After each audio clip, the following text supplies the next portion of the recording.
يا صباح الخير والعافية عليكم حبايب قلبي، شلونكم وش أخباركم؟ إن شاء الله تكونون بخير وصحة وسلامة. اليوم رجعنا لكم بفيديو جديد. إن شاء الله الفيديو مالتنا اليوم مو طويل وبسيط، بس وإحنا وقاعد نشتغل قلنا خلينا نصور لحبايبنا. فيديونا اليوم إنه إحنا أنا بالنسبة لي هذه أول مرة أسويها لأنه ما مسويتها. بس والدتي الله يرحمها تعلمت من عندها، كانت دائما تسوي. فاليوم احنا راح نجهز اللبن او الروبة نسميها. طبعا اني وصلت، اني دائما اخذ من هذا اللبن. وبما انه وصلنا تقريبا 3 شعب شوية، فقلت خلي استفاد واجرب انه اسوي لبن مثل ما امي، يعني استخدم هذه الكمية القليلة الباقية استخدمها كخمرة. مكوناتنا كلش بسيطة. مكوناتنا انه احتاج 1.5 لتر حليب، هذه لترين، بس اني راح اخذ من عندها 1.5 لتر حليب. واخذت هذه النوعية لانه نسبة الدسامة بيها 4%. واحتاج 1.5 لتر حليب قلت، واحتاج نص لتر كريمة الطبخ او كريمة الكيك، يعني اللي نستخدمها بالكيك. واحتاج قلت لكم لبن على مود الخضرة. خليكم ويانا واحنا دا نجهز اللبن، وشوفوا طريقتنا شوية مختلفة عن باقي الطرق، او الطريقة المعتادة، وان شاء الله تضبط ويانا لانه هذه اني اول مرة يعني اسويها. يلا تعالوا ويانا حتى هسه نجهز اللبن مالتنا. طبعا اني هذا الجدر استخدمه لانه حجمه صغير، لانه اني ما مسوية كمية كبيرة. وهذا الجدر هو نفسه راح ابقي اللبن بيه، يعني راح يطلع اللبن ان شاء الله جامد بداخله. احتاج قلت لكم 1.5 لتر حليب، فهذا لتر اول بطل.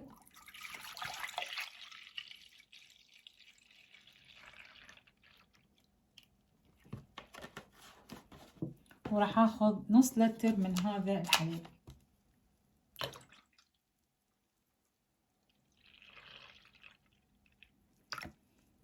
بعد ما خلينا 1.5 لتر حليب، راح اخلي نص لتر الكريمة.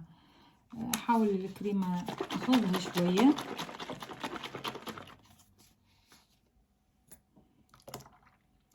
أنا ليش استخدم الكريمة على مود اللبن مالتي يكون كريمي كلش يعني. هاي أول وحدة.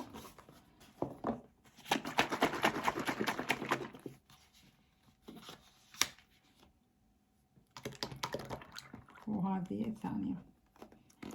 هسه راح أجيب الحليب مالتي وأخليه على النار، وأبدي أستمر بخلط الحليب، يعني أبدا ما أتوقف عن الخلط، أبدي أستمر بالخلط إلى أن يبدي يغلي. يمن يبدي يغلي راح أقول لكم إيش راح نسوي. هنا بلش الحليب مالتي يغلي، وهذه للمرة الثانية يعني يغلي الحليب مالتي.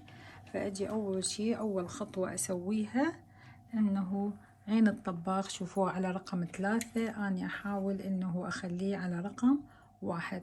أخليه على رقم 1. ليش؟ حتى الحليب بكيفه يتبستر، يسموها عملية البسترة هذه، وتولد في الطبقة طبقة صفرة من الكريمة فوقها. بعد ساعة بالضبط رجعت للحليب مالي، واني هذا اللي كان اريده. شوفوا هذه الطبقة الصفرة بالعراقي نسميه القشوة. حطفي الطباخ واخلي الحليب يدفى بدرجة حرارة الجسم. يلا ابلش اخلي له الخمرة اللي هو اللبن. واللبن اهم شي باللبن انه لازم ما يكون اللبن بارد. هسه ايش راح اسوي؟ بما انه هذه القشوة متولدة شوية، اوخر القشرة من الصفح من الجانب هيجي اقلبها زين، وابدي ادخل اللبن مالتي. بسم الله الله اكبر.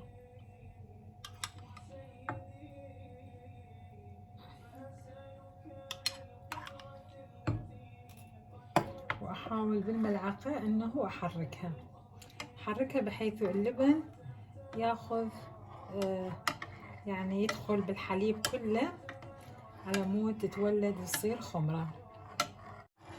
هسه بعد ما خبطت اللبن بصورة جيدة ويا الحليب راح ابدي ارجع القشوة مالتي.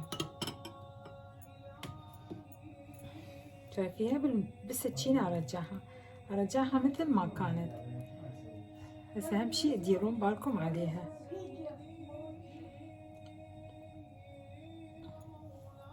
خلاص رجعت القشوة. هذه شوية حليب مو مشكلة هنا. هسه اني محضرة هذه البطانية وخلتها يم التدفئة.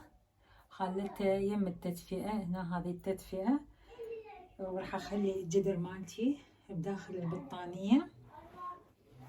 شوفوا هذا الجدر مالتي لفيته بعد ما خليت الخمرة، لفيته بهذه البطانية قريبة من التدفئة.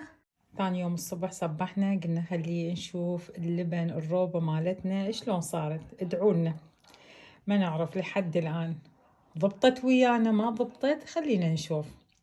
يلا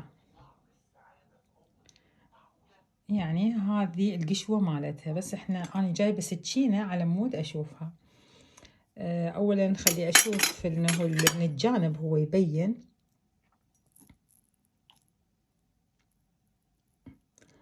يا ما شاء الله، اللهم صل على سيدنا محمد. والقشوة مو طبيعية. خلي أقص لكم شوية من عندها لأنه صايرة مثل قطعة الكيكة. باع القوام الكريمي مالتها، باع القوام الكريمي مالتها. يعني والله ما أريد أقول لكم شنو الطعم، بس باعوا القوام مالته. يعني كيكة عبالك. باعوا باعوا الكريمية.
اللبن مالتي هالقد ما طيب زين هالقد ما طيب تريقت بيه وراح تتعشى بيه.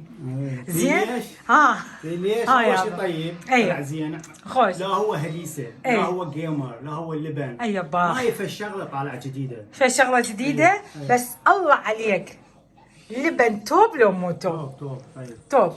هاي وحده اللبن. وثاني شيء انا عشاء اريد اخفف شويه من وراء هاليوتيوب. هسه احكي من وراء هاليوتيوب اني وزني صعد. هاي يطبخون وهاي لازم اكل يطبخون لازم اني اكل. بس اليوم سويت لك لبن للرجيم. اي الرجيم بعد اني احافظ على وزني رجال كبير رياضي كنت. شوف شلون عشوة خفيفة مسويت لك جوز والتمر ولبن باوع. هاك بس باوع اللبن هاك. جيمر هذا باوع جيمر مو لبن. باوع. يا سلام.